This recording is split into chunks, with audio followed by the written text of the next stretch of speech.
కామారెడ్డి జిల్లా గుడిలో చోరీకి యత్నించిన వ్యక్తి చేయి హుండీలో ఇరుక్కుపోయి ప్రజలకు దొరికిన ఘటన బిక్కనూరు మండలం రామేశ్వరపల్లిలో ఉన్న మాసుపల్లి పోచమ్మ ఆలయంలో చోటు చేసుకుంది.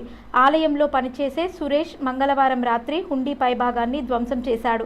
అందులో డబ్బు తీసేందుకు లోపల చేయి పెట్టగా అది హుండీలో ఇరుక్కుపోయింది. బుధవారం ఉదయం గుడికి వచ్చిన భక్తులు చూసి పోలీసులకు సమాచారం అందించారు. పోలీసులు కేసు నమోదు చేసుకుని దర్యాప్తు చేస్తున్నారు. అంత తోలుసిపోతుంది. పాత జమానే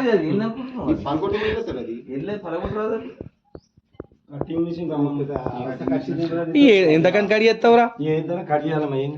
అంటే చేతి పెట్టుకొస్తే రాదా? పడుతుందిరా